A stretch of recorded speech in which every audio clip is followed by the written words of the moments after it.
Be quiet! You get paid a lot of money to write stuff like this, so please do better. Let's talk about Travis Kelce re-explaining his thoughts on the infamous 13-second drive against the Bills, Cynthia Frelund listing the Chiefs as the 6th best offense, MVS dealing with a racist man on an airplane, and much more. But first, how about those? What's up, guys? My name is Cole, and I do daily news about the Chiefs and the NFL overall. So hey, sub if you're new, hit that like button if the Chiefs are Chick-fil-A and the Broncos are Arby's, and let's get into this news, starting with some player updates and news that NFL Network, ESPN, and even the Chiefs organization themselves will not share with you all, but do not fear because Cole and his beard are here. Recently, Chris Jones tried to fit into an actual Hot Wheel, and I'm honestly not sure how he got out, if I'm going to be honest with you. Sky Moore is still in LA, but this time is getting his haircut while showing us all on camera. Travis Kelce is still posting about healthy food and this fire-looking burger like I want it right now, nom nom. Mahomes may be starring in a movie, or at least in another State Farm commercial, and then sadly, it looks like CEH's dog broke his poor leg. Man, look at this bit round over them broke his leg. Look. He said it pays being the athletic child and thinks it's funny. My question is, what the heck happened to his dog? Do you guys think he tried to ride his dog like he tried to ride that horse a few months ago? And then Travis Kelce was seen on ESPN yesterday telling your most favorite commentator of all time, Joe Buck, and Michael Collins a story about the famous 13-second drive against the Buffalo Bills, and you all need to hear this, like, right now. But the 13 seconds, I remember the Bills called a timeout. I'm looking at Pat, and I'm just trying to be discreet as possible to tell him, hey, if they play it like that, I'm wide open. We get up to the line of scrimmage, and Pat is yelling at me to do it. I'm just sitting there looking at him like, shh, be quiet. You are telling the whole stadium right now that you're throwing me the ball. And he was right on the money with it. We were making up stuff on the fly, and it was just that's what's fun, man. Is being able to play with a guy like 1-5 who can just make it happen on the run and just be great when greatness is needed the most. You love to hear that, and I could honestly listen to Mahomes and Kelce share stories about this drive against the Bills for at least 13 hours. And then we got to talk about something that happened yesterday here in KC that is definitely worth noting. The Independence Avenue Bridge remains undefeated, approximately 1,127-0. Basically a truck full of trash, also known as a trash truck, tried to go where it did not belong, and well, it did not work out, as you can tell, with this video that captured the incident, and I think it was actually filmed on a Motorola Razr. Anyway, the reason why I bring this up is because an alternate angle was revealed, showing why this story is so important. As you can see here, this is a rather symbolic incident in which a trash truck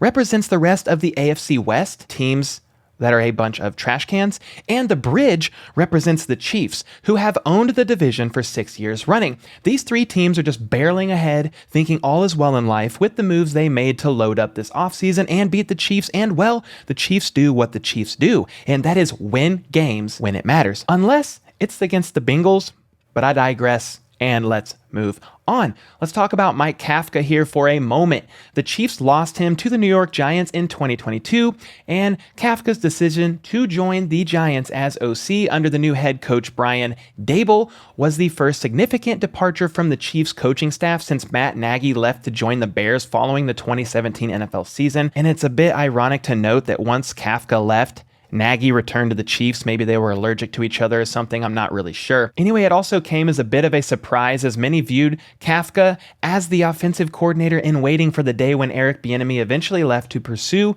a head coaching job.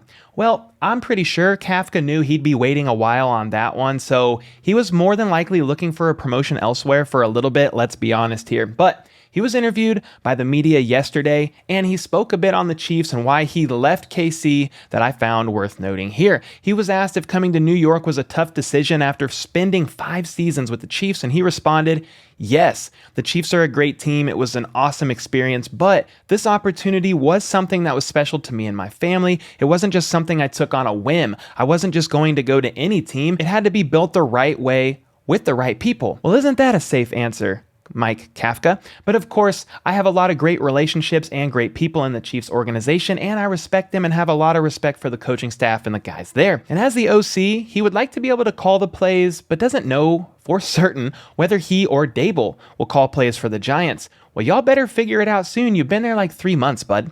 But yeah, he seems like a great guy, and I do wish him well, that is for sure. And then Cynthia Frelund recently dropped an article titled The NFL's Top 11 Offenses in 2022. Again, this is just her best guesstimate, and at the beginning of the article, she seems to spend a lot of time trying to justify on the front end the reasons why this bogus article is legitimate. Anyway, she lists the Dolphins as 11th, because Tyreek Hill. Never mind the fact that Tua cannot throw a pass down the field to save his life. In 10th is the Vikings. Kirk Cousins, I don't know. 9th is the Saints, 8th is the Cowboys, 7th is the Packers, and in 6th place is the Kansas City Chiefs, to which she says, the Chiefs receiving core looks a lot different. Oh, I thank you for that update, Cynthia. And their schedule starts off with a punishing set of opponents. Last season, Kansas City used motion on an NFL high 808 snaps, which indicates that they have a lot of wrinkles in their playbook, so it could take some time for the overhauled wide receiver group to get up to speed. And I do apologize for chuckling a bit here, because as good as I am at staying in character for these videos, I don't know what the heck is going on here. What are we even talking about? Andy Reid's playbook is one of the best in the league, and Cynthia, you get paid a lot of money to write stuff like this, so please do better. She then says, on the plus side, KC still has the same superstar at quarterback. Patrick Mahomes had the second best passer rating on quick passes and led the league with a 73.8 completion percentage against the blitz. Computer vision shows that of Mahomes' 9 INTs on short passes, which is 0 through 9 air yards, 5 were unlucky. He only had 4 such picks in his career prior to 2021. Yeah, and how many of those were drops by Tyreek? I don't honestly know the answer off the top of my head, but it was for sure a few of them, at least. While the new pass catchers, namely MVS, Juju Smith-Schuster, and second-round pick Sky Moore, will have a learning curve in the system, one huge connection remains constant: Mahomes to Kelce. On short passes, the tight end racked up 634 yards, which is most among NFL pass catchers, with 8 TDs, second most. His 693 yards and 5 TDs from the slot both ranked in the top 5. So there you go, guys. We have the 6th best offense in the NFL according to this lady, and here's her top 5. 5th place is the Rams, 4th is the Bucks, 3rd is the Bengals, 2nd is the Chargers, a team that didn't even make the playoffs last season, I might add, and then of course, the Buffalo Bills are listed as number 1. I mean, everyone is just drooling at the fact that Josh Allen cannot win when it matters, yet their offense is just the best.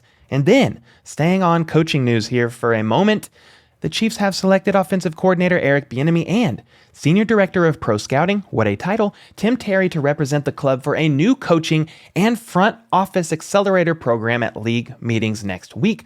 This program seeks to bring diverse coaching and front office candidates together for leadership development and networking opportunities. Roger Goodell, the commissioner that gets booed at almost every single public appearance he ever has, said that, quote, the program helps ensure that clubs receive exposure to high-performing, up-and-coming NFL talent, and candidates get a chance to learn the business on a working level from team owners and execs. And some of you may be listening thinking, Cole, please get to the freaking point. And to that, I say patience, young grasshoppers, because one of the most important pieces of this new program is getting these candidates like EB and TT, Tim Terry, time spent networking directly with club owners, something that didn't really happen prior to this new venture, and the league hopes it will help fortify a diverse pipeline of front office execs and head coaching candidates. So yeah, maybe this will help EB with a future head coaching job. I mean, I really have no idea, but there you have it. And then we got to talk about this story involving MVS, Marquez Valdes-Scantling, and his recent flight experience. He put out a series of tweets last night detailing the incident, and he said this: I usually don't share my experiences online, but this one was hilarious. I was in the middle seat on my last flight, and I had a suspicion that the guy next to me was a racist, but I didn't want to jump the gun and judge him, even though when I sat down, he said, "Oh, great." But I wasn't going to trip. And then the nice people of Delta came and upgraded my seat to first class, and as I was getting up, he said, "Good riddance," which confirmed my initial thought. I didn't say anything to him, just took my upgrade and moved, which was only up one seat to the front. But the best part about this entire thing was they moved another black guy right next to him. And I would have loved to have been there to see that, guys, but let's talk about this for a second here. MVS thought the man may be racist when he sat down next to this man, and the man audibly said, "Oh, great." Well, I have insider knowledge that tells me otherwise. This man was not racist, but sadly, just a Raiders fan who knew he was going to have to share a flight with a man, MVS, that is easily going to score at least 6 TDs this season on his sorry excuse for a team. All right, obviously I'm joking here, and I really doubt that MVS would just tweet this out for attention or make this story up. So I freaking believe him, and I hope that for the rest of this racist man's poor excuse for a life, every flight he takes from now until the day that he ends up in a casket, he gets stuck in the middle seat with 2 black men the size of Willie Gay and Orlando Brown Jr. on his left and on his right. And someone in the comments who goes by the name DogMomRN23, who is either a registered nurse or a dog mom right now, posted this video with the caption, "MVS getting out of his seat at the end of the flight and looking back at that guy," which honestly did make me laugh out loud when I saw it. You love to see that. What do you guys think about this story? I think it's a little crazy that people still care these days what skin color somebody is next to them. Maybe he was a Raiders fan, but you never know. From here, let's take a look at some of my favorite comments from yesterday. John Hoover says, "Chick-fil-A is gross. Go Chiefs." All right, someone please pray for John's poor soul because this man needs some serious help in life. But yes, go Chiefs. K. Wayne says, "Dude, work on your pronunciation of Jaguars. It's not Jaguars. It's Jaguars." Well, make me, K. Wayne. Why don't you come over here and make me? It's how I say it. Like people say Bengals instead of Bengals. I mean, they literally say it wrong on air every single day. So Jaguars is how I say it and always have, bud. You're going to be okay. Jesse Austin says, "Did you watch the last regular season Broncos versus Chiefs game? That was a close game. Denver should have won that game with Locke as a starting QB. Gordon fumbled the ball and blew it." Well, yeah, bud, that's what the Broncos do. They blow games for a living. I mean, they freaking suck, let's be honest. And we can't forget the Chiefs already had the playoffs sealed prior to this game, and Drew Lock was playing his cute little heart out to try and remain relevant to the team, yet sadly was still traded away to the Seahawks. Hero Vital says, "I'm a Broncos fan, but the Chiefs are on top of the division until proved otherwise. Broncos have shut down Tyreek Hill and still lost to the Chiefs." Dude, thank you. That's my whole point here. If the Broncos sweep the Chiefs this season, we can clearly revisit this convo. I'm not delusional. In fact, I am quite the realist. I actually have the Chiefs losing 1 game this season to the Broncos. So as much as I troll about them sucking and all that stuff, I have picked the Chiefs to go 12-5 or 11-6 with 1 loss to the Broncos. But I honestly hope they don't lose to the Broncos. Let's be honest here. Mr. Goodwrench says, "Hey Cole, I've always enjoyed your daily Chief updates, but I'm really liking the humor you're injecting into the comments. I can't wait for all these self-appointed experts to eat their words come February 12th, 2023 in Arizona. Go Chiefs." Yeah, these videos are now truly me. I live in a sarcastic state of mind and troll around all day long. So now you guys get who I really am, for better or for worse. I'm not completely sure. Ryan White says, "Never forget, Colin also predicted the Ravens would go undefeated last year, and they went on and didn't even make the playoffs. So, shrug." He just says stuff for shock value. Well, Ryan, his shock value comments make great content for me. I'll tell you that much. The LI Chief says, glad I found your channel as a diehard fan from New York. I love all Chiefs content. Can't wait to follow you throughout the season."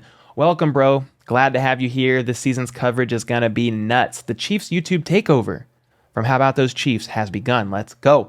Thomas Francisco says, "Love your show, Cole. You make boring sports news entertaining. Much appreciated. Let's go, Cole." Man, thank you so much. My goal is to make people laugh and also stay in the know about all things Chiefs. So let's freaking go. Cole Jernigan says, "You should drop some merch, Cole. Your channel is blowing up. I respect all the work you put in. Very condensed, but full of detail and humor." Wow, this is the second guy in a row to say that they find me funny. I'm very glad you guys are enjoying it. First off, nice name, man. One of the best I have ever seen, if I'm going to be honest. Second, do not worry, merch is on the way. What designs, though, would you guys like to see? My thoughts are to take, some funny phrases from Chiefs news or funny things I say and make them into shirts from time to time. Any other ideas, just let me know in the comments. Brenda Gobert says, great content, Cole. Love the shot of Justin Reid. He is a fashion person. I can't wait for the season to start. Colin is out of his mind. Did you talk about his desk? LOL. Yes, I did. I called it cheap. To be clear, I called it a cheap desk.